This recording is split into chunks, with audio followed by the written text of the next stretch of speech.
اعوذ باللہ من الشیطان الرجیم بسم اللہ الرحمن الرحیم اللہم صلی وسلم علی نبینا محمد رب اشرح لی صدری ویسر لی امری واحلل عقدۃ من لسانی یفقہوا قولی رب یسر ولا تعسر وتمم بالخیر وما توفیقی الا باللہ آمین یا رب العالمین۔ الحمدللہ، اللہ کی رحمت اور اس کی توفیق سے آج ہم سورہ انعام کی آیت نمبر 11 سے اپنے سبق کا آغاز کریں گے۔ اللہ تعالیٰ ارشاد فرماتے ہیں، قل کہہ دیجئے، سیرو چلو پھرو، فی الارضی زمین میں، ثم پھر، انظرو دیکھو، کیفا کیسا، کانا ہوا، عاقبت انجام، المکذبین جھٹلانے والوں کا۔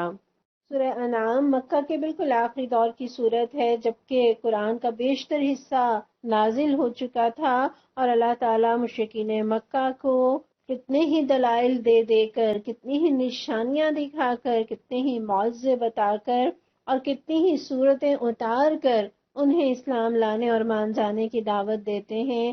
اور یہاں ایک اور دلیل اللہ تعالیٰ دے رہے ہیں کہ ذرا زمین میں چل پھر کر دیکھو، اپنے ملک کے اندر ہی دیکھ لو تو تمہیں کئی جگہوں پر پچھلی ان قوموں کے آثار ملیں گے جنہوں نے اپنے وقت کے رسولوں کو جھٹلایا اور ان کی بات کو نہ مانا۔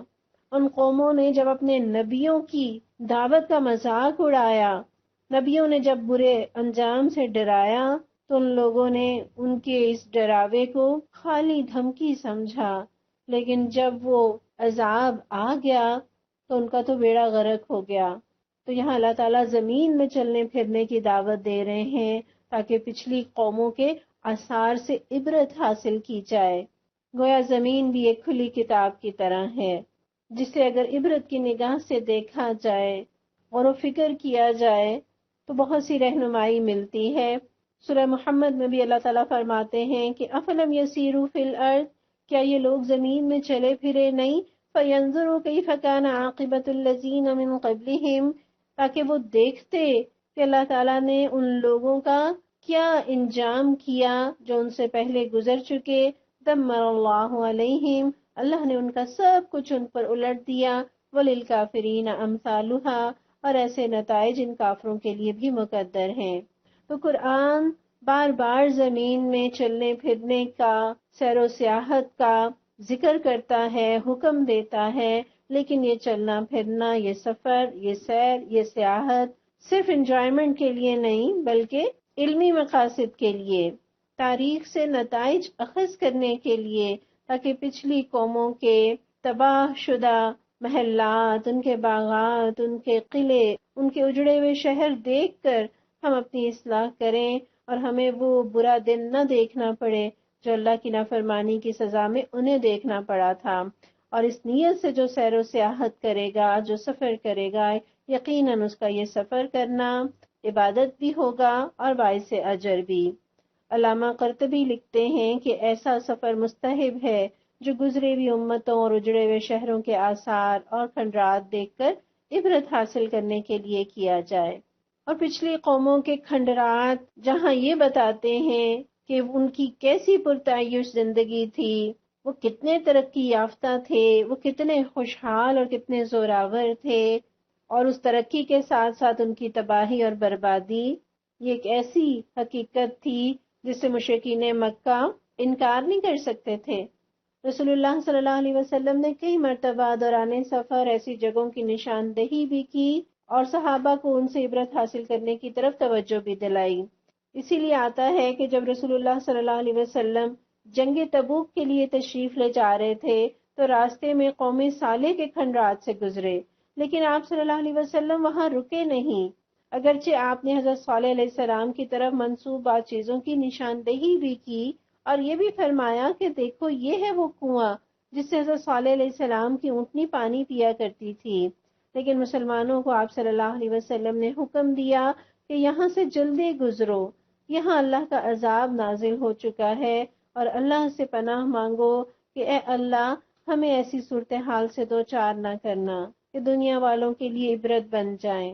پھر اسی طرح مینا کے قریب وہ جگہ ہے جہاں ابرہہ کا لشکر ہلاک ہوا تھا، وہاں بھی حاجیوں کو ٹھہرنے سے آپ صلی اللہ علیہ وسلم نے منع فرمایا کہ یہ جگہ جائے عبرت ہے، جائے قیام نہیں، دیکھو مجھے جو دیدہ عبرت نگاہ ہو۔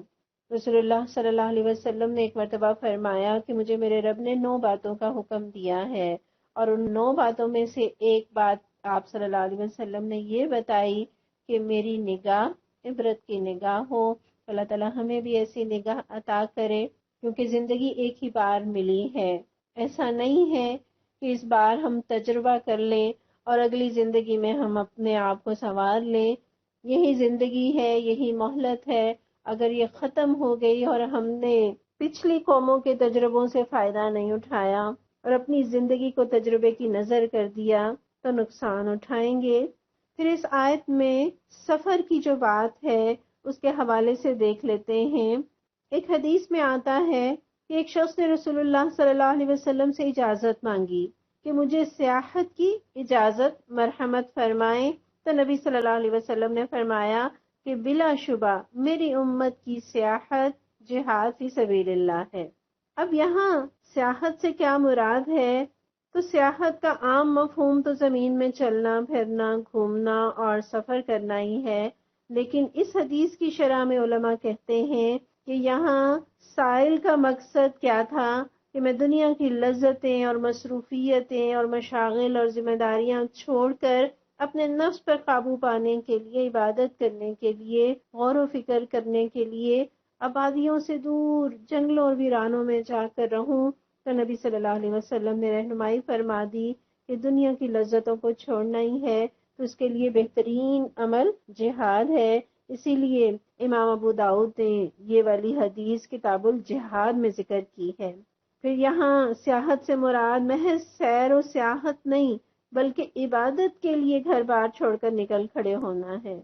اور پچھلی امتوں میں لوگ اپنی روحانی ترقی کے لیے دنیا کی لذتوں کو چھوڑ کر، اپنی ذمہ داریوں کو چھوڑ کر انسانی آبادیوں سے دور ہو کر جنگلوں میں چلے جاتے اور رہبانیت کو اختیار کر لیا کرتے تھے، لیکن اس امت میں میرے اور آپ کے لیے ایسی سیاحت اور رہبانیت کی اجازت نہیں۔ اسی لیے آپ صلی اللہ علیہ وسلم نے فرمایا کہ لا رہبانیت فی الاسلام ولا سیاحہ، یعنی اسلام میں نہ رہبانیت ہے اور نہ ہی سیاحت۔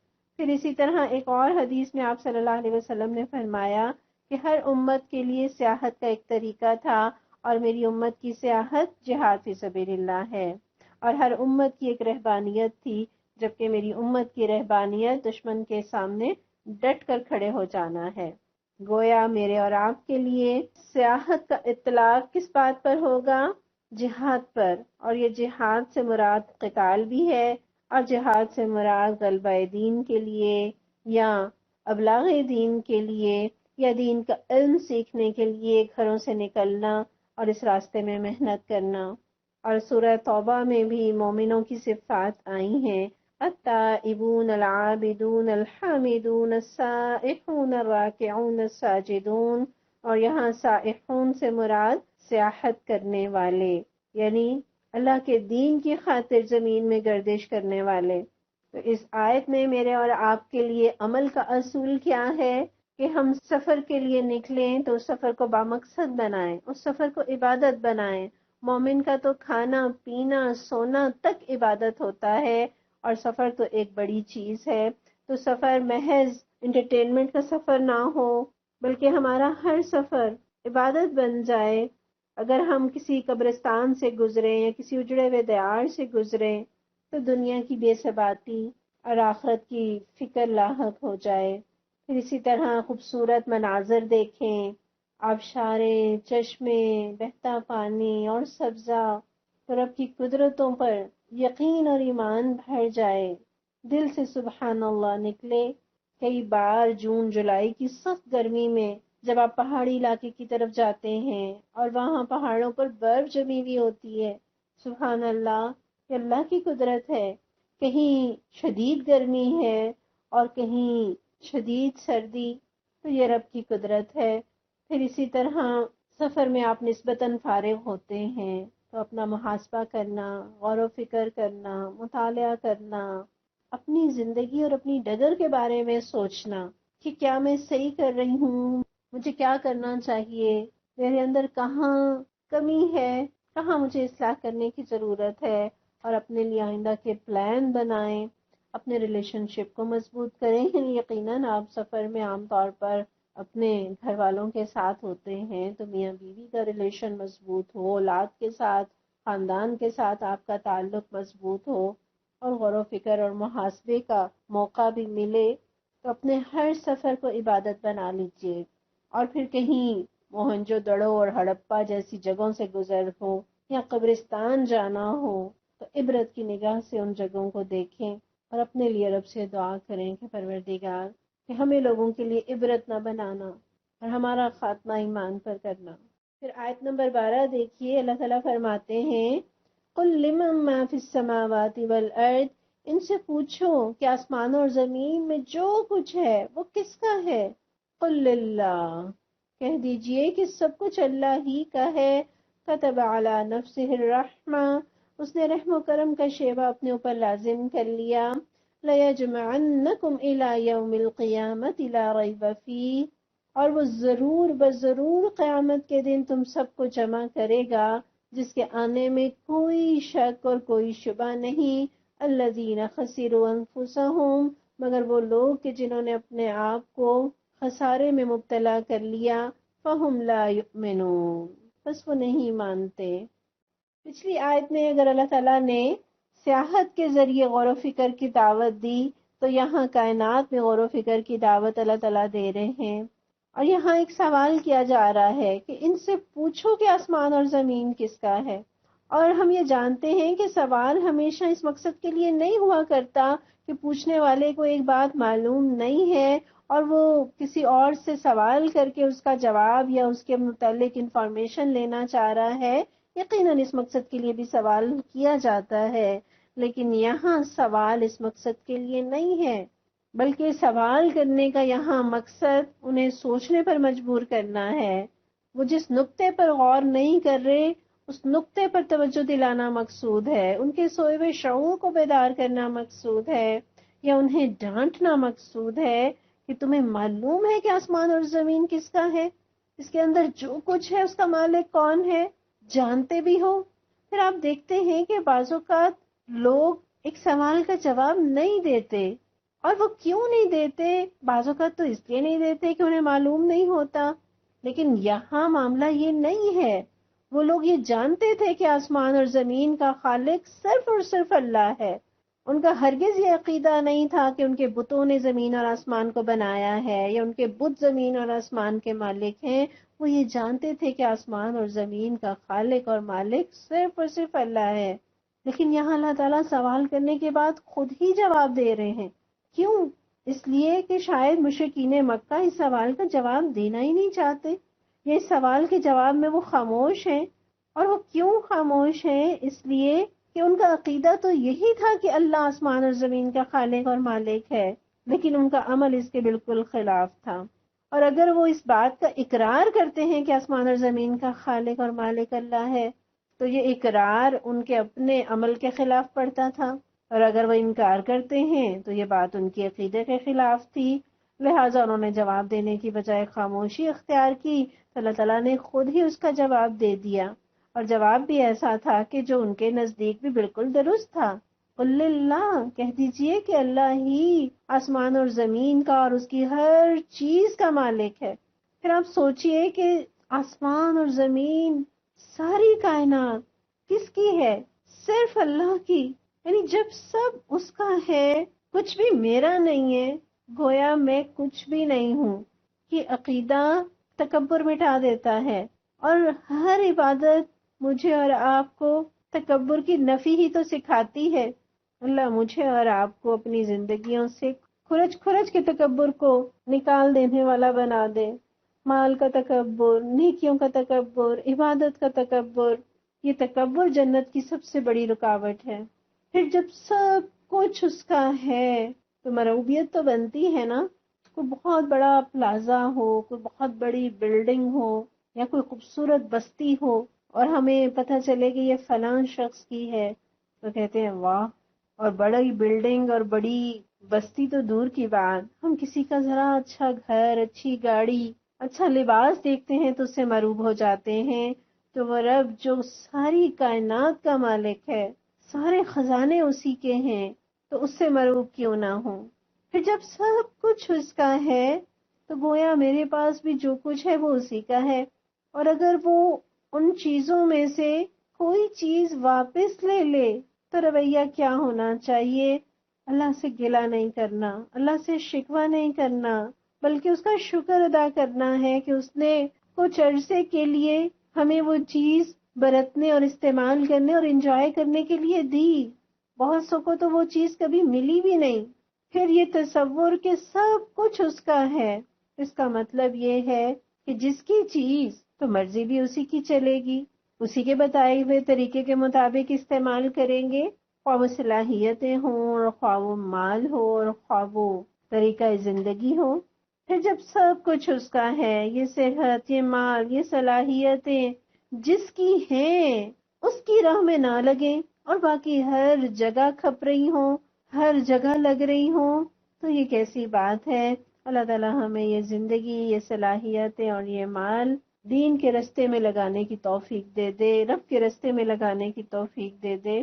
پھر آپ یہاں دیکھیے، ایک سوال پیدا ہوتا ہے کہ جب پوری کائنات کا مالک اللہ ہے تو کتنی حیرت کی بات ہے، اسی زمین پر بسنے والے نہ صرف اس اللہ کا انکار کرتے ہیں بلکہ اس کا مذاق بھی اڑاتے ہیں، اس پر ایمان لانے والوں کو اذیتیں بھی دیتے ہیں، ان کا جینا مشکل کر دیتے ہیں، لیکن اللہ انہیں فوری پکڑتا نہیں، ان کے ہاتھوں کو توڑتا نہیں، انہیں سزا نہیں دیتا۔ اللہ ایسے لوگوں کو زندہ کیوں رہنے دیتا ہے؟ انہیں فوراً نیست و نابود کیوں نہیں کر دیتا؟ تو یہاں بتا دیا کہ یہ اللہ کی کسی مجبوری یا کمزوری کی وجہ سے نہیں، بلکہ یہ اس کا محض فضل و کرم اور اس کی رحمت ہے۔ لوگ کتنی ہی نافرمانیاں کریں، اس کے ساتھ شریک ٹھہرائیں، اس کی ہستی کا ہی انکار کر دیں، پھر بھی اس کی رحمت ان پر سایہ فگن رہتی ہے۔ کوئی ہندو ہو، سکھ ہو، بدھ مت ہو، یہودی ہو، عیسائی ہو، منافق ہو، دشمن خدا ہو، دشمن دین ہو، اللہ ہر ایک کو دیتا ہے۔ ان میں سے ہر ایک کے لیے زندگی کی جو مدت اللہ نے مقرر کی ہے اس وقت تک انہیں جینے کے لیے وسائل دیتا رہتا ہے، رزق دیتا رہتا ہے، سہولتیں دیے چلے جاتا ہے۔ پھر سورج، بارش، ہوا، ہر چیز، مومن ہو یا کافر، متقی ہو یا فاسق، کوئی خاص ہو یا عام، ہر ایک کو فائدہ دیتے ہیں، ہر ایک کے لیے ایک ہی تاثیر رکھتے ہیں۔ پھر کتب علی نفسہ الرحمہ، ان الفاظ سے گویا کفار کو ایمان لانے کی ترغیب دلانا بھی مقصود ہے، یعنی اپنی پچھلی بدعمالیوں کی وجہ سے مایوس نہ ہو جاؤ، اگر اب بھی سچے دل سے توبہ کر لو تو تمہیں رب کے دامن رحمت میں پناہ مل جائے گی۔ کتب علی نفسہ الرحمہ، کتبہ کہتے ہیں واجب کر لینا، لازم کر لینا، گویا رب نے رحمت کو اپنے اوپر لازم کر لیا ہے۔ یہاں اللہ تعالیٰ نے براہ راست رحمت کو اپنی ذات کے ساتھ وابستہ کیا، یہ نہیں کہا کہ فرشتے ان کے اوپر رحمت کریں گے یا کسی اور ذریعے سے اللہ تعالیٰ رحمت کا معاملہ کریں گے۔ یہاں رحمت کو اللہ تعالیٰ نے ڈائریکٹ اپنی ذات کے ساتھ وابستہ کیا۔ اور کتنی حیرت کی بات ہے، دنیا میں کسی کے پاس کوئی بڑا عہدہ ہو، کوئی بڑی ڈگری آ جائے، کوئی پیسہ آ جائے، اور اگر کوئی اقتدار اور حکومت مل جائے تو کیا ہوتا ہے؟ گردن میں سریا لگ جاتا ہے، اکڑ آ جاتی ہے، ماتحتوں پر روب جھاڑنے لگتے ہیں، انہیں حقیر سمجھنے لگتے ہیں اور بسا اوقات ان کے ساتھ زیادتی کر جاتے ہیں۔ لیکن اللہ اتنی بڑی کائنات کا بادشاہ ہونے کے باوجود نہ ظالم ہے نہ غصے والا، اور یہ اس کی رحمت ہی ہے کہ ہم زمین پر رہنے والے، رب کی بڑی بڑی سہولتیں استعمال کرنے والے، کہ ہم اللہ کو ان ساری سہولتوں کے استعمال کرنے کا کوئی کرایہ دیتے ہیں؟ دنیا میں آپ کسی جگہ چلے جائیں، آپ کسی ہاسپٹل میں جاتے ہیں، وہاں کسی ڈاکٹر کو آپ اپنا کوئی مرض بتاتے ہیں اور وہ مشورہ دیتا ہے، اور مشورے کی مد میں وہ کتنے ہی ہزاروں روپے آپ سے چارج کر لیتا ہے، اور اس فیس کے اندر، اس ہاسپٹل کے اندر جو سٹاف ہے، جو مشینری ہے، جو بجلی ہے، جو سہولتیں ہیں، اس فیس میں گویا ان ساری سہولتوں کے استعمال کا کرایہ بھی موجود ہوتا ہے. پھر اسی طرح کسی پارک میں چلے جائیں، کسی ایئرپورٹ پر چلے جائیں، کسی شاپنگ مال میں چلے جائیں، ہر جگہ فیسلٹیز کو استعمال کرنے کی مد میں آپ سے رقم وصول کی جاتی ہے. لیکن اللہ کتنا رحیم ہے، اس کی کتنی بڑی بڑی نعمتیں استعمال کرتے ہیں، کتنی مہنگی مہنگی نعمتیں استعمال کرتے ہیں، لیکن ہم رب کو کوئی اس کی مد میں قیمت ادا نہیں کرتے. آکسیجن مفت میں استعمال کر رہے ہیں، اس کی ہوا، اس کا پانی، اس کا سورج، اس کا چاند، اس کی ٹھنڈک، اس کی حرارت، ہر چیز سے فائدہ اٹھاتے ہیں. اس کی زمین پر رہتے ہیں، اس کے آسمان کے نظارے کرتے ہیں، لیکن رب کو کوئی ٹیکس نہیں دیتے. یہ رب کی رحمت ہے. کتب علی نفسہ الرحمہ. آپ دیکھیے کہ یہ رب کی رحمت ہے کہ جب کوئی انسان گناہ کرتا ہے تو وہ ایک ہی گناہ لکھا جاتا ہے، لیکن جب وہ نیکی کرتا ہے تو وہ ایک نہیں لکھی جاتی بلکہ 10 لکھی جاتی ہیں. پھر اسی طرح یہ بھی رب کی رحمت ہے کہ کوئی گناہ کا ارادہ کرتا ہے تو اس پر گناہ نہیں لکھا جاتا، لیکن اگر وہ نیکی کا ارادہ کرتا ہے تو اس نیکی کے ارادہ کرنے پر بھی نیکی لکھی جاتی ہے.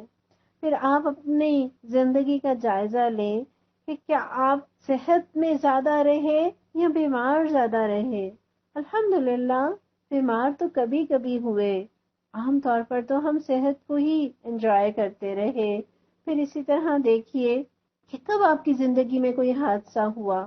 الحمدللہ کئی بار تو ایسا ہوا کہ ہم نے یہ کہا کہ پروردگار نے حادثے سے بچا لیا. یعنی ہم عافیت میں زیادہ رہتے ہیں، حادثے تو کبھی کبھار کسی کی زندگی میں آتے ہیں. پھر اسی طرح آپ دیکھیے کہ مشکلات کم ہوتی ہیں، آسانیاں زیادہ رہتی ہیں. ایکسٹریم سردی، ایکسٹریم گرمی کم ہی وقت تک رہتی ہے، معتدل موسم زیادہ رہتا ہے.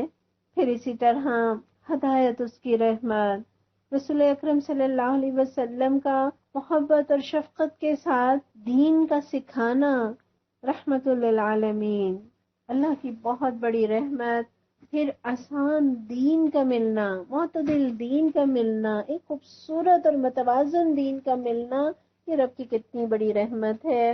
بارش اس کی رحمت، دل کی نرمی اس کی رحمت، محبت والے رشتے اس کی رحمت، رب کی نعمتیں اس کی رحمت، پوری کائنات کو اس نے میرے اور آپ کے لیے مسخر کر دیا، یہ اس کی رحمت.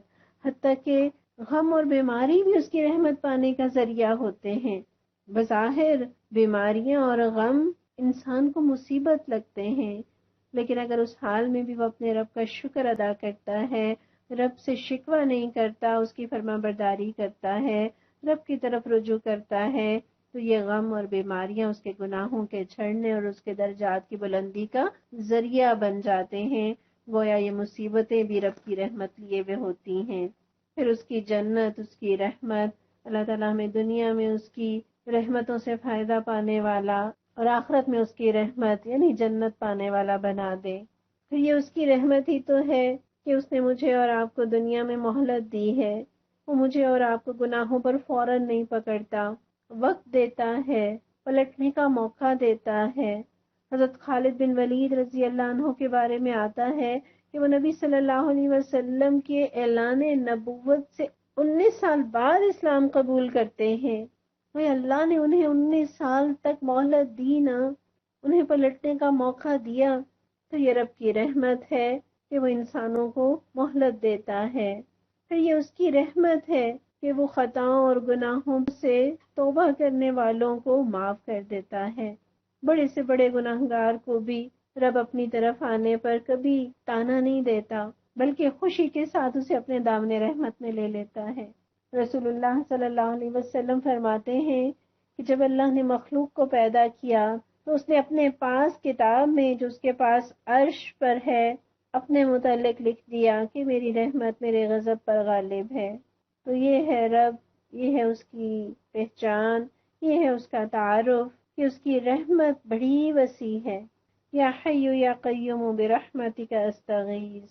پروردگار میں آپ سے آپ کی رحمت کا سوال کرتی ہوں. رسول اللہ صلی اللہ علیہ وسلم نے ایک مرتبہ حضرت فاطمہ رضی اللہ عنہا سے فرمایا کہ جو نصیحت میں تمہیں کر رہا ہوں تم اسے سنتی کیوں نہیں؟ جب تم صبح یا شام کرو تو کہو یا حی یا قیوم برحمتک استغیث، اے زندہ اور قائم رہنے والے، میں تیری رحمت کے ذریعے ہی تیری مدد طلب کرتی ہوں۔ اصلح لی شأنی کلہ، میری ساری حالت درست کر دے، ولا تکلنی الی نفسی طرفۃ عین ابدا، اور کبھی بھی پلک جھپکنے کے برابر مجھے میرے نفس کے حوالے نہ کرنا۔ تو صبح و شام رب سے اس کی رحمت مانگیے، اور میرا اور آپ کا پرورش پانا اور زندہ رہنا اللہ کی رحمت کے بغیر ممکن نہیں۔ ایک ایک قدم پر اللہ کی رحمت شامل ہو تو ہی انسان زندہ بھی رہ سکتا ہے اور اس کی نعمتیں پا سکتا ہے۔ وہ رب رحیم مشرکوں کو شرک کرتے دیکھتا ہے، کافروں کو اپنی آیات کا انکار کرتے دیکھتا ہے، لوگوں کو ہٹ دھرمی کرتے دیکھتا ہے، لیکن انہیں ہلاک نہیں کرتا بلکہ انہیں رزق دیے چلے جاتا ہے۔ تو وجہ صرف اس کی رحمت ہے، اور یہ بھی اس کی رحمت ہی ہے کہ مجھے اور آپ کو اللہ تعالیٰ نے چوائس دی ہے، اختیار کی آزادی دی ہے۔ کہیں مجھے اور آپ کو جبر محسوس نہیں ہوتا، کہیں رب کا ڈنڈا برستا ہوا دکھائی نہیں دیتا۔ اللہ تعالیٰ آزادی دیتے ہیں کہ اپنے اختیار، اپنی چوائس اور اپنی مرضی سے میرے رستے پر چلو۔ پچھلی آیت میں اللہ تعالیٰ نے نافرمان قوموں کی ہلاکت کا ذکر کیا، تو ساتھ ہی اس آیت میں اللہ نے اپنی صفت رحمت کا تذکرہ اس انداز سے کیا کہ اللہ کی صفت قہاریت پر صفت رحمت بہرحال ہر دور میں غالب رہی۔ اللہ نے رحمت کو لازم کیا اور اپنے اوپر ظلم کو حرام کر لیا۔ ایک حدیث قدسی ہے، مسلم کے اندر آتی ہے کہ اللہ تعالیٰ فرماتے ہیں کہ اے میرے بندوں، میں نے اپنے اوپر ظلم کو حرام کر لیا ہے۔ پھر آپ دیکھتے ہیں کہ اس آیت میں اللہ تعالیٰ نے سب سے پہلے اپنی ذات کا تذکرہ کیا، پھر اپنی سب سے اہم صفت رحمت کا تذکرہ کیا، اور آخر میں آخرت کا تذکرہ۔ پھر ہم یہ بھی جانتے ہیں کہ دنیا کے اندر اللہ کی رحمت ہر ایک کے لیے، مومن اور کافر، نیک اور بد، متقی اور فاسق اور فاجر، ہر ایک کے لیے ہوگی، لیکن قیامت کے دن یہ رحمت صرف اہل ایمان کے لیے ہوگی۔ اس دن اللہ کافروں پر سخت غضبناک ہوگا۔ ہم بسم اللہ الرحمن الرحیم پڑھتے ہیں اور اس میں اللہ کی صفت رحمان اور رحیم کا تذکرہ پڑھتے ہیں، تو علماء کہتے ہیں کہ رحمان کے اندر جوش بھی ہے اور فراوانی بھی ہے، لیکن اس وزن میں آنے والے جتنے الفاظ ہوتے ہیں ان کی خصوصیت ہوتی ہے، اور وہ یہ کہ وہ وقتی ہوتی ہے۔ جیسے رحمان کے وزن پر ایک لفظ ہے عطشان، نہایت پیاسا، غضبان، انتہائی غضبناک، لیکن ہم دیکھتے ہیں انسان نہ تو ہمیشہ پیاسا رہتا ہے نہ ہمیشہ غصے میں رہتا ہے، گویا یہ صفات وقتی ہوتی ہیں۔ اسی طرح رحمان یہ صرف وقتی ہے، اور وقتی سے مراد یہ کہ رب کی رحمت صرف دنیا کے لیے ہے، اور رحیم کے اندر تسلسل اور ہمیشگی ہے، اور یہ رحیم والی رحمت آخرت میں مومنین کو ملنے والی ہے۔ سورہ اعراف میں اللہ تعالیٰ فرماتے ہیں وَرَحْمَتِي وَسِعَتْ كُلَّ شَيْءٍ، مگر میری رحمت ہر چیز پر چھائی ہوئی ہے، فَسَأَكْتُبُهَا لِلَّذِينَ يَتَّقُونَ، اور اسے میں عنقریب ان لوگوں کے حق میں لکھوں گا جو نافرمانی سے پرہیز کریں گے، وَيُؤْتُونَ الزَّكَاةَ، اور جو زکوٰۃ دیں گے، وَالَّذِينَ هُمْ بِآيَاتِنَا يُؤْمِنُونَ، اور میری آیات پر ایمان لائیں گے۔ یعنی عنقریب یہ رحمت صرف وہ لوگ پائیں گے جو رب پر ایمان لانے والے، اس کی نافرمانی سے پرہیز کرنے والے اور اس کی راہ میں محل دینے والے ہوں گے۔ سورہ بقرہ میں آتا ہے ان الذین آمنوا والذین ہاجروا وجاہدوا فی سبیل اللہ اولئک یرجون رحمت اللہ، وہ لوگ کہ جو ایمان لائے اور انہوں نے اللہ کی راہ میں اپنا گھر بار چھوڑا اور جہاد کیا، یہی اللہ کی رحمت کے جائز امیدوار ہیں۔ واللہ غفور الرحیم، اللہ ان کی لغزشوں کو معاف کرنے والا اور انہیں اپنی رحمتوں سے نوازنے والا ہے۔ سورہ بنی اسرائیل میں اللہ تعالیٰ فرماتے ہیں کُلًّا نُمِدُّ هَٰؤُلَاءِ وَهَٰؤُلَاءِ مِنْ عَطَاءِ رَبِّكَ وَمَا كَانَ عَطَاءُ رَبِّكَ مَحْظُورًا، کہ ان کو بھی اور ان کو بھی، یعنی دونوں فریقوں کو ہم دنیا میں سامان عزیز دیے جا رہے ہیں۔ یہ تیرے رب کا عطیہ ہے، اور تیرے رب کی عطا کو روکنے والا کوئی نہیں۔ یعنی دنیا میں تو دونوں فریق پا رہے ہیں، لیکن آخرت میں رب کی رحمت صرف اہل ایمان کے حصے میں آنے والی ہے۔ کتب علی نفسہ الرحمہ، ایک صحابی کہتے ہیں کہ میں نے رسول اللہ صلی اللہ علیہ وسلم سے سنا، آپ فرما رہے تھے کہ اللہ نے رحمت کو جس دن بنایا تو اس کے 100 حصے کیے اور اپنے پاس ان میں سے 99 رکھے، اور اس کے بعد تمام مخلوق کے لیے صرف ایک حصہ رحمت کا بھیجا۔ بس اگر کافر کو وہ تمام رحمت معلوم ہو جائے جو اللہ کے پاس ہے تو وہ جنت سے نا امید نہ ہو، اور اگر مومن کو وہ تمام عذاب معلوم ہو جائیں جو اللہ کے پاس ہیں تو وہ دوزخ سے کبھی بے خوف نہ ہو۔ اللہ ہمیں دنیا اور آخرت میں اپنی رحمتوں سے نوازنا۔ اس رب رحیم پر ایمان رکھنے والوں کو وہ بھی رحیم اور شفیق ہونا چاہیے۔ کرو مہربانی تم اہل زمین پر، خدا مہرباں ہوگا عرش بری پر۔ اللہ تعالیٰ نے اپنی صفت رحمت کے تذکرے کے فوراً بعد قیامت کا تذکرہ کیا۔ گویا قیامت کا آنا اللہ کی رحمت کا لازمی تقاضا ہے۔ اگر قیامت نہ آئے تو اس کا معنی تو یہ ہوگا کہ اس کائنات کا خالق رحمان اور رحیم نہیں۔ گویا اس کے نزدیک عدل اور ظلم، نیکی اور برائی، خیر اور شر دونوں برابر ہیں۔ شاید یہ کسی کھلنڈرے کا کھیل ہے یا کوئی اندھیر نگری ہے۔ ہرگز نہیں، اللہ کی رحمت سے یہ بڑا بعید ہے کہ وہ کوئی ابس کام کرے۔ اس کی رحمت کی وجہ سے یہ لازم ہے کہ ایک ایسا دن آئے جس میں اس کی رحمت کا ظہور ہو، وہ اپنے بندوں کو انعام و اکرام سے نوازے، اور جو برے ہیں وہ اپنے انجام کو پہنچے۔ اور اللہ کی رحمت کا مطلب یہ بھی ہے کہ جو جس قابل ہو اسے وہ عطا کر دیا جائے۔ اور ہم دیکھتے ہیں دنیا میں ہمیشہ پیغمبر کی دعوت کے نتیجے میں 2 گروہ رہے، ایک خیر کا، ایک شر کا، ایک بدلنے والا، دوسرا بدلنے کا تیار نہیں۔ ایک نے ظلم کیا، دوسرے نے ظلم سہا، ایک نے دکھ دیا، دوسرے نے دکھ اٹھایا، ایک نے قتل کیا، دوسرا قتل ہوا، ایک نے اپنے آپ کو رب کی مرضی کے تحت کر لیا، دوسرا باغی ہوا۔ پھر اسی طرح خیر اور شر کے علاوہ بھی دنیا میں ہم دیکھتے ہیں کسی کا گھر لٹا، کوئی قتل ہوا، کسی کا سہاگ اجڑا، کسی کا اکلوتا بیٹا مارا گیا، کسی کے ساتھ دھوکا ہوا، اور اکثر حکومتیں بھی انصاف دینے میں ناکام رہتی ہیں، اور کوئی جرم کے مطابق سزا دے بھی نہیں سکتا۔ مثلا ایک شخص قتل ہوا، اس کی جوان بیوہ ہے، اس کے بچے ہیں جو پل پل جیتے اور پل پل مرتے ہیں، اس مقتول کے والدین ہیں، ان کا غم۔ گویا ایک فرد قتل نہیں ہوتا، پورا خاندان قتل ہو جاتا ہے۔ اس مجرم کو کیسے سزا دی جا سکتی ہے؟ پھر کسی نے ہزاروں بے گناہوں پر بمباری کر کے انہیں موت کی گھاٹ اتار دیا، سینکڑوں کو معذور کر دیا۔ دنیا میں کوئی بڑی سے بڑی عدالت بھی اسے سزا نہیں دے سکتی۔ کیا موت کی سزا اس کے ان سارے جرائم کے لیے کافی ہو سکتی ہے؟ سو اس کے لیے ایک اور جہان بسانا ضروری ہے، جہاں اللہ ظالموں کو سزا دے اور فرمانبرداروں کو نعمتوں سے نوازے۔ پھر قیامت کا اصل مقصد محض مجرموں کو سزا دینا نہیں بلکہ نیکوکاروں کو جزا دینا مقصود ہے۔ اور یہاں لَيَجْمَعَنَّكُمْ میں لام قسمیہ ہے، یعنی گویا قسم کھا کر اللہ تعالیٰ کہہ رہے ہیں کہ قیامت کا آنا اٹل ہے، اور لَيَجْمَعَنَّكُمْ گویا جو مر جاتا ہے وہ قیامت کے لیے جمع کر دیا جاتا ہے۔ اسی طرح اللہ قیامت تک لوگوں کو جمع کرتا رہے گا، اور وہ رب جس نے بکھیرا ہے وہ سمیٹے گا بھی نہ۔ اور جب وہ بلائے گا، جب وہ جمع کرے گا تو کسی کے پاس انکار کی کوئی مجال نہیں ہوگی۔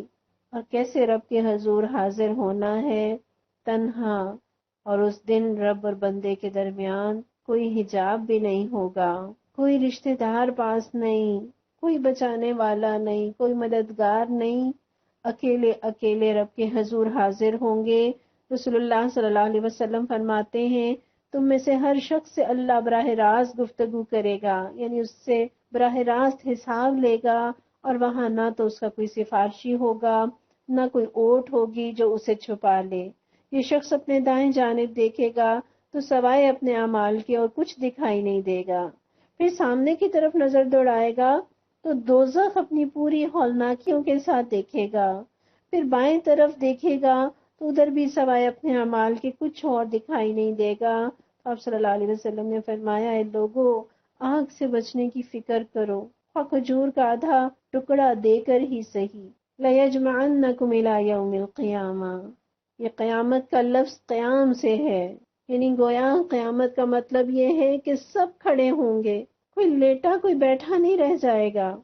ابو سعید خدری رضی اللہ عنہ کہتے ہیں کہ میں نبی صلی اللہ علیہ وسلم کی خدمت میں حاضر ہوا اور پوچھا کہ اس دن جس کے بارے میں اللہ نے فرمایا ہے کہ یوم یقوم الناس لرب العالمین، کہ وہ دن جب کہ لوگ رب العالمین کے لیے کھڑے ہوں گے، تو راوی کہتے ہیں کہ میں نے آپ صلی اللہ علیہ وسلم سے کہا کہ اس دن بھلا کون لوگ کھڑے رہ سکیں گے، اور مراد ان کی یہ تھی کہ جبکہ وہ دن 1000 سال کے برابر ہوگا، تو آپ صلی اللہ علیہ وسلم نے فرمایا کہ وہ دن مومن کے لیے ہلکا ہوگا، بلکہ فرض نماز کی طرح اس کی آنکھوں کی ٹھنڈک بن جائے گا۔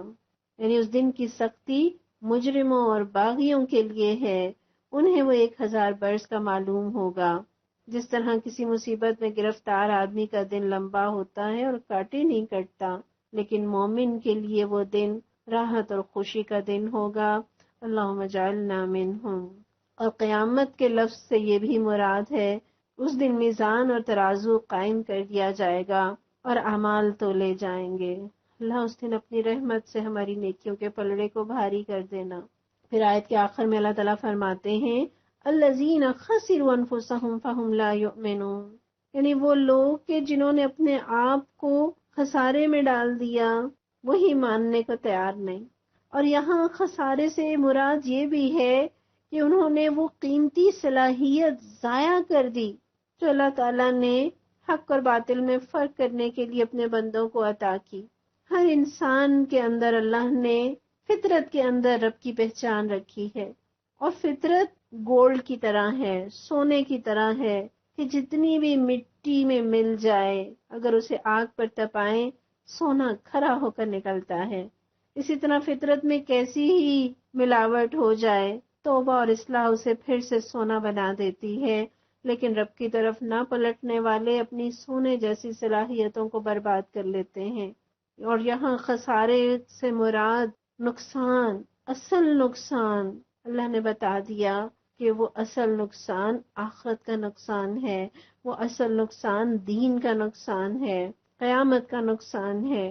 جنہوں نے رب کی بات نہیں مانی، انہوں نے قیامت کے دن کے نقصان میں اپنے آپ کو مبتلا کر دیا، اور اس قیامت کے نقصان کو اللہ تعالیٰ نے خسارہ کہا ہے، اور خسارہ اس نقصان کو کہتے ہیں جس میں انسان کا اصل سرمایہ بھی ڈوب جاتا ہے۔ اللہ ہمیں آخرت کے نقصان سے بچا لینا۔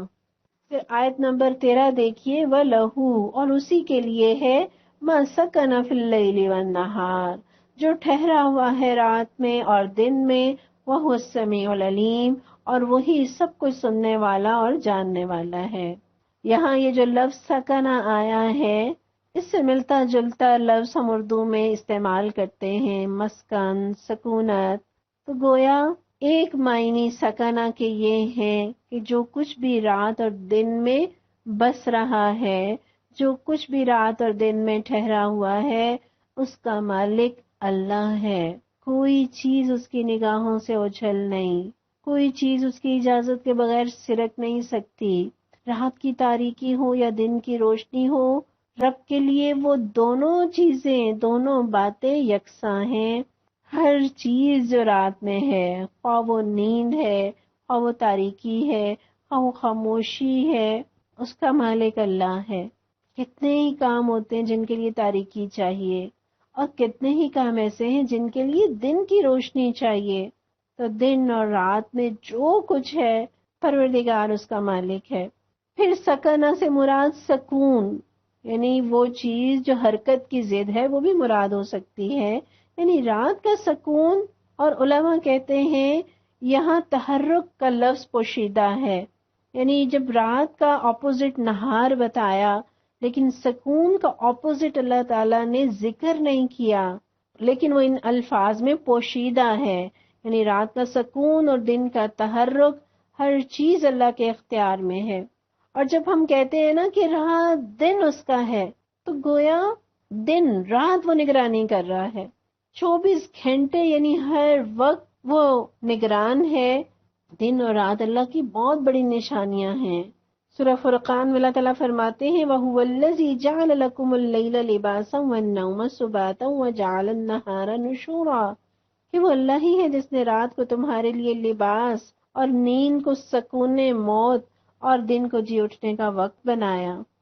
پچھلی آیت میں جگہ کے اعتبار سے اللہ تعالیٰ نے ذکر کیا تھا کہ اللہ ہر جگہ کا مالک ہے، خواہ وہ جگہ آسمانوں میں ہے اور خواہ وہ زمین میں ہے، بلندی اور پستی ہر جگہ کا بادشاہ اللہ ہے۔ اور اس آیت میں زمانے اور وقت کے اعتبار سے اس کی بادشاہی کا تذکرہ اللہ تعالیٰ نے کیا۔ آسمان اور زمین کے سوا کوئی جگہ نہیں اور رات اور دن کے سوا کوئی زمانہ نہیں، گویا ہر وقت، ہر جگہ، ہر دور میں اسی کی حکومت، اسی کا اقتدار اور اسی کی بادشاہی ہے۔ جب ہر جگہ اور ہر وقت کا اور ہر زمانے کا مالک اللہ ہے، تو پھر کوئی اور انسان یا پتھر یا کوئی بھی چیز معبود کیسے ہو سکتی ہے؟ اور اس مالک کی ملکیت سے میں اور آپ یا کوئی بھی انسان، کوئی بھی طاقت اس کی حدود سے نہیں نکل سکتی، نہ اس کی کائنات کی حدود سے نکل سکتی ہے، نہ اس کے ٹائم زون سے نکل سکتی ہے۔ وَلَهُ مَا سَكَنَ فِي اللَّيْلِ وَالنَّهَارِ، جو کچھ رات اور دن میں ہے ہر چیز کا مالک اللہ ہے۔ وَهُوَ السَّمِيعُ الْعَلِيمُ، اور وہی سب کچھ سننے والا اور سب کچھ جاننے والا ہے۔ وہ کیسا سننے والا ہے؟ وہ تو اس چیونٹی کے رینگنے کی آواز بھی سنتا ہے جو کسی چکنے پتھر پر ہولے ہولے چل رہی ہو۔ جنگل میں کوئی پتا گرتا ہے وہ اس کی آواز بھی سنتا ہے، ہر ایک کی پکار سنتا ہے اور ہر ایک کی ضرورت سے واقف ہے۔ اور ہم دیکھتے ہیں کہ ہر چیز ہر وقت دعا مانگ رہی ہے۔ کیسے؟ کبھی تو زبان سے اور کبھی زبان حال سے، یعنی کبھی انسان بول کر اپنے لیے کوئی چیز مانگتا ہے اور کبھی کوئی چیز اپنی زبان حال سے اپنی ضرورت کا تقاضا کرتی ہے، اور وہ ہر ایک کی سن رہا ہے۔ اس کی زبان سے مانگی جانے والی چیز، صدائیں اور پکاریں بھی، اور اس کی زبان حال سے مانگی جانے والی چیزیں، اس کی ہر مانگ اللہ پوری کر رہا ہے۔ اور انسان کبھی کوئی ایسی چیز مانگ بیٹھتا ہے جو اس کے لیے نقصان دہ ہوتی ہے، اس لیے وہ صرف سمیع نہیں، وہ علیم بھی ہے۔ وہ صرف سنتا نہیں بلکہ وہ جانتا بھی ہے کہ یہ چیز انسان کی ضرورت ہے یا نہیں، یہ چیز اس کے فائدے کی ہے یا اس کے نہ ملنے میں فائدہ ہے۔ وہ سب کی سننے والا، وہ سب کی جاننے والا، کیوں نہ اس کو سنائے، کیوں نہ اس سے مانگے اور کیوں نہ اس کے آگے جھکے۔ پھر آیت نمبر 14، قُلْ أَغَيْرَ اللَّهِ اتَّخِذُ وَلِيًّا، کہہ دیجئے کہ میں اللہ کو چھوڑ کر کسی اور کو اپنا سرپرست بناؤں۔ فاطر السماوات والارض، جو زمین اور آسمان کا خالق ہے، وَهُوَ يُطْعِمُ وَلَا يُطْعَمُ، اور جو روزی دیتا ہے روزی لیتا نہیں۔ قل، کہہ دیجئے، انی امرت، بے شک مجھے حکم دیا گیا، ان اکون اول من اسلم، کہ سب سے پہلے میں اس کے آگے سر تسلیم خم کروں۔ ولا تکونن من المشرکین، اور کوئی شرک کرتا ہے تو کرے، آپ بہرحال مشرکوں میں شامل نہ ہوں۔ پچھلی آیت کے ساتھ جوڑیے کہ جب سب کچھ سننے والا اور سب کچھ جاننے والا اللہ ہی ہے، تو میں اس کو چھوڑ کر کسی اور کو اپنا معبود کیوں بناؤں؟ ولی کے معنی دوست بھی ہوتے ہیں، مالک کے بھی ہوتے ہیں، مددگار کے بھی، سرپرست کے بھی، معبود کے بھی اور کارساز کے بھی۔ اور یہاں معبود کے معنوں میں ولیہ کا لفظ استعمال ہوا کہ میں اللہ کو چھوڑ کر کسی اور کو معبود کیسے بنا لوں، جبکہ فاطر السماوات والارض، آسمان اور زمین کا موجد وہ ہے۔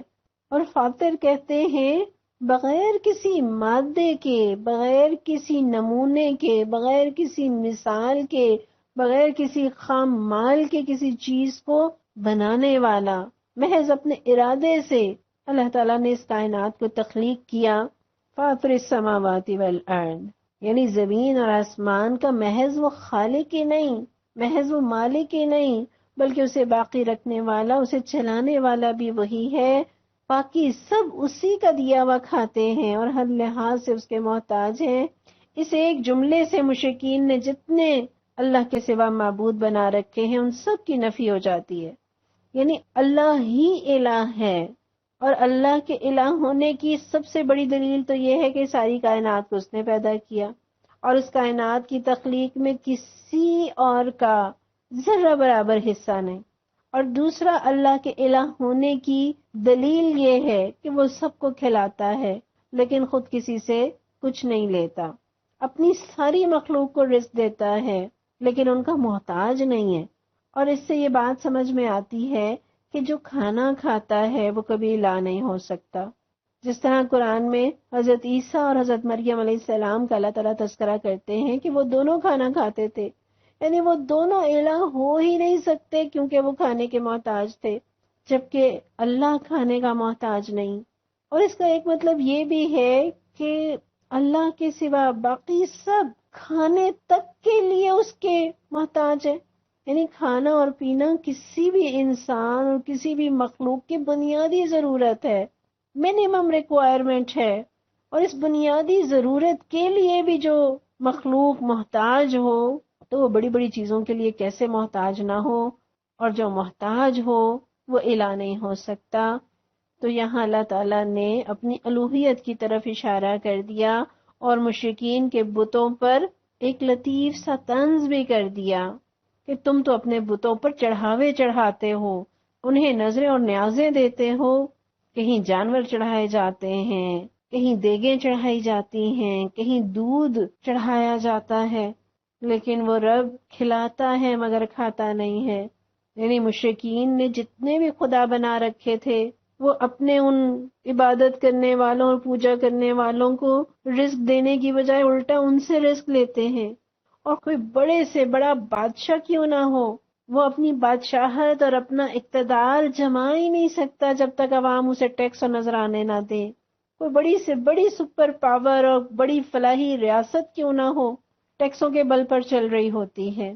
پھر کوئی مزار قائم ہو نہیں سکتا جب تک اس کے عقیدت مند اور پرستار اس کا مقبرہ تعمیر نہ کر دے۔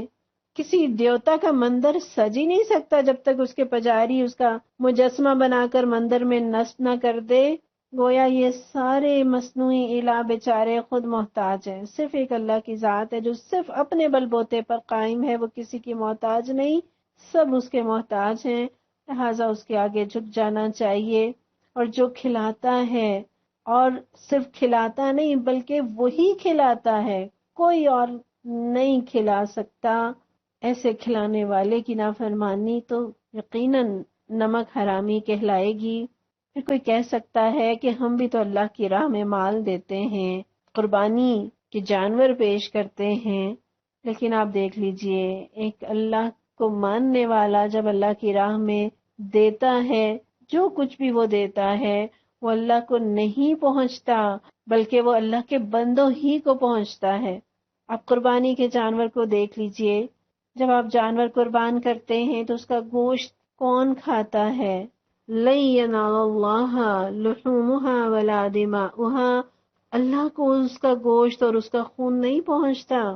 اس قربانی کے گوشت کو بھی 1/3 اگر ہم غریبوں میں بانٹ دیتے ہیں، 1/3 رشتہ داروں میں، اور 1/3 آپ خود پکا کر کھا لیتے ہیں، تو وہ گوشت بھی ہم انسان ہی کھاتے ہیں، حالانکہ ہم نے اسے اللہ کی راہ میں قربان کیا۔ پھر اسی طرح زکوٰۃ ہو یا صدقہ ہو، یہ مال بھی اللہ کو نہیں پہنچتا بلکہ اللہ کے بندوں ہی کے کام آتا ہے، اور اس کا الٹیمیٹلی فائدہ ہمیں ہی پہنچتا ہے، ہمارا ہی معاشرہ بہتر ہوتا ہے، یہاں سے بھوک افلاس دور ہوتی ہے۔ اور اگر دولت چند ہاتھوں میں ہی رہے تو غریب تو چوری اور ڈاکے کر کے امیروں کا جینا حرام کر دے۔ تو یہ زکوٰۃ اور یہ صدقہ ہمارے ہی معاشرے کی بہتری، ہمارے ہی علاقوں میں امن و امان کے قیام کے لیے کتنا ضروری ہے۔ پھر ہمارے ہی گناہوں کی معافی کا ذریعہ، رب کے غضب کو بجھانے کا ذریعہ، اور آخرت کے گرم دن میں سایہ پانے کا ذریعہ ہوگا۔ گویا میرا اور آپ کا ہی فائدہ ہے۔ پھر اسی طرح ابلاغ دین یا غلبہ دین کے لیے ہم جو کچھ خرچ کرتے ہیں اس کے ذریعے بھی فائدہ ہمیں اور آپ کو ہی ہوتا ہے۔ جب اسلام غالب آئے گا، جب دین کا علم عام ہوگا، تو اس کا فائدہ بھی میں اور آپ ہی پائیں گے۔ سو وہ دیتا ہے، وہ ہر ایک کو دیتا ہے، بلکہ وہ تو چاہتا ہے کہ تم اس سے اور مانگو، اور بس وہ صرف اتنا چاہتا ہے کہ میں اور آپ کھا کر اس کا شکر ادا کریں، اور وہ یہ چاہتا ہے کہ اس کھانے میں ہم دوسروں کو بھی شریک کریں۔ ایک حدیث میں آتا ہے نا کہ اللہ تعالیٰ فرمائیں گے ابن آدم میں بھوکا تھا، تم نے مجھے کھانا نہیں کھلایا۔ اس کا مطلب کیا ہے کہ میرا فلاں بندہ بھوکا تھا، اگر تم اسے کھلاتے تو مجھے وہاں پاتے۔ وَهُوَ يُطْعِمُ وَلَا يُطْعَمُ، وہ کھلاتا ہے، وہ کھاتا نہیں ہے۔ سورہ زاریات میں بھی اللہ تعالیٰ فرماتے ہیں مَا أُرِيدُ مِنْهُم مِّن رِزْقٍ وَمَا أُرِيدُ أَن يُطْعِمُونَ، کہ میں ان سے کوئی رزق نہیں چاہتا اور نہ یہ چاہتا ہوں کہ وہ مجھے کھلائیں۔ ان اللہ هو الرزاق ذو القوة المتین، کہ اللہ تو بے شک خود ہی رازق ہے، بڑی قوت والا اور بڑا زبردست۔ ایک مرتبہ حضرت ابو ہریرہ رضی اللہ عنہ بیان کرتے ہیں کہ اہل قباء میں سے ایک انصاری نے رسول اللہ صلی اللہ علیہ وسلم کو کھانے کی دعوت دی۔ فرماتے ہیں راوی کہ ہم بھی آپ کے ساتھ چلے گئے۔ جب نبی صلی اللہ علیہ وسلم نے کھانا تناول فرمایا اور ہاتھ دھو لیے تو آپ نے یہ دعا پڑھی، الحمدللہ الذی یطعم ولا یطعم ومن علینا فہدانا وأدعمنا وسقانا وكل بلاء حسن أبلانا الحمد لله غير مودع ولا مكافئ ولا مكفور ولا مستغنى عنه الحمد لله الذي أطعمنا من الطعام وسقانا من الشراب وكسانا من العرى وهدانا من الضلال وبصرنا من العمى وفضلنا على كثير ممن خلق تفضیلا الحمد للہ رب العالمین۔ اور اس دعا کا مطلب کیا کہ سب تعریف اسی اللہ کے لیے جو اپنے بندوں کو کھلاتا تو ہے مگر خود نہیں کھاتا۔ اس نے ہم پر احسان کیا کہ ہمیں ہدایت سے نوازا اور کھلایا اور پلایا اور ہر اچھی نعمت سے سرفراز فرمایا۔ سب تعریف اللہ ہی کے لیے ہے، جس کو کبھی خیر باد نہیں کہا جا سکتا، نہ اس کا بدلہ دیا جا سکتا ہے، نہ ناشکری کی جا سکتی ہے اور نہ اس سے بے نیازی اختیار کی جا سکتی ہے۔ سب تعریف اس اللہ ہی کے لیے ہے جس نے ہمیں کھانا کھلایا، پانی پلایا اور زیب تن کرنے کے لیے لباس عطا کیا، ہمیں گمراہی سے نکال کر ہدایت سے نوازا، ہمیں اندھے پن سے محفوظ کر کے بینائی سے نوازا، یعنی ایمان کی روشنی عطا کی اور اپنی بہت سی مخلوق کے مقابلے میں ہمیں شرف اور فضل سے سرفراز کیا۔ ہر طرح کی تعریف اللہ ہی کی ذات کے لیے ہے جو تمام جہانوں کا پروردگار ہے۔ اتنی خوبصورت دعا ہے۔ یہ احساس اس کی نعمتیں پانے کے بعد اللہ چاہتا ہے کہ اس کے بندوں کے دلوں میں پیدا ہو۔ پھر اس آیت کے آخر میں دیکھیے اللہ فرماتے ہیں قل کہہ دیجئے انی امرتو، یعنی مجھے یہ حکم دیا گیا کہ سب سے پہلے میں اس کے آگے سر تسلیم خم کر دوں۔ کیوں؟ اس لیے کہ میں اس کا رسول ہوں، اور رسول کا تو یہ کام ہے کہ تمام بندوں سے پہلے سب سے بڑھ کر اپنے مالک کے احکامات کو مانے۔ اور وَلَا تَكُونَنَّ مِنَ الْمُشْرِكِينَ کا مطلب یہ ہے کہ کوئی شرک میں مبتلا ہوتا ہے تو ہو، آپ کا کام یہ نہیں کہ اس لعنت کا خیال بھی دل میں لائیں۔ اور رسول اللہ صلی اللہ علیہ وسلم سے نافرمانی اور شرک کا ہونا تو بالکل بھی توقع نہیں کی جا سکتی۔ اور یہاں کیوں اللہ تعالیٰ نے نبی صلی اللہ علیہ وسلم سے کہا کہ وَلَا تَكُونَنَّ مِنَ الْمُشْرِكِينَ؟ دراصل یہ رسول اللہ صلی اللہ علیہ وسلم کو نہیں بلکہ دوسروں کو تنبیہ کے طور پر کہا جا رہا ہے کہ اگر اللہ کے رسول صلی اللہ علیہ وسلم بھی نافرمانی کریں تو قیامت کے دن ان کی بھی باز پرس ہوگی۔ تو دوسرے لوگ اپنا انجام خود سوچ لیں۔ تو یہاں بظاہر خطاب تو رسول اللہ صلی اللہ علیہ وسلم کو ہے مگر اصل میں دوسروں کو سنانا مقصود ہے۔ پھر جس دین کے لیے دعوت دینے کے لیے نبی صلی اللہ علیہ وسلم مبعوث ہوئے اس کو سب سے پہلے قبول کرنے والے بھی آپ صلی اللہ علیہ وسلم بھی تھے۔ تو یہاں دیکھیے کہ رسول اللہ صلی اللہ علیہ وسلم رول ماڈل بنے، اسوہ بنے۔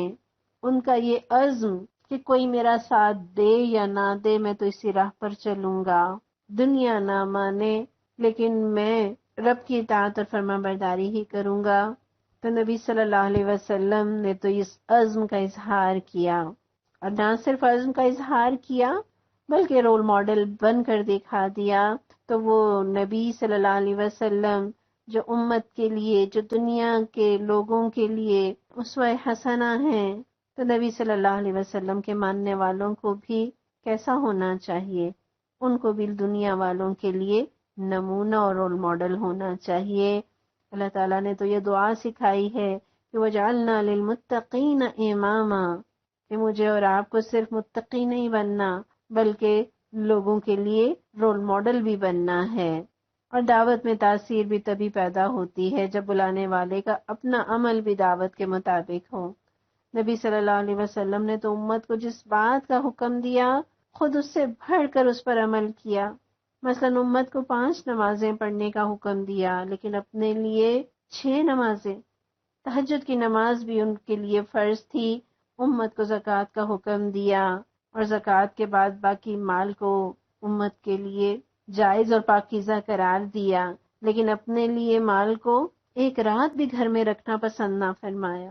اور تبھی کبھی آپ پر زکوٰۃ فرض نہ ہوئی۔ جتنا مال آیا، جو بھی آیا، اللہ کی راہ میں لٹا دیا۔ کتنی ہی فتوحات ہوئیں، کتنے ہی مال اور اسباب اور غلے سے لدے ہوئے اونٹ آئے، مگر آپ صلی اللہ علیہ وسلم اس وقت تک گھر نہ جاتے جب تک سارا مال تقسیم نہ فرما لیتے۔ ان اکون اول من اسلم، دنیا میں دین کی طرف دعوت دینے والے تو بہت ہیں، مگر اس دعوت پر خود عمل کرنے والے یقیناً کم ہیں۔ اللہ مجھے اور آپ کو اس دعوت کا سب سے پہلے عملی نمونہ بنا دے۔ یقیناً نصاب کتنا ہی عمدہ کیوں نہ ہو، تربیت نصاب سے نہیں ہوتی بلکہ استاد کے کردار سے ہوتی ہے۔ اللہ تعالیٰ مجھے اور آپ کو بھی سب سے پہلے، سب سے آگے، سب سے بڑھ کر دین پر چلنے والا بنا دے۔ ربنا تقبل منا انك انت السميع العليم وتب علينا انك انت التواب الرحيم، وصلى الله تعالى على رسول خير خلقه محمد وعلى آله وصحبه اجمعین برحمتك یا ارحم الراحمین، آمین یا رب العالمین۔ السلام علیکم ورحمۃ اللہ وبرکاتہ۔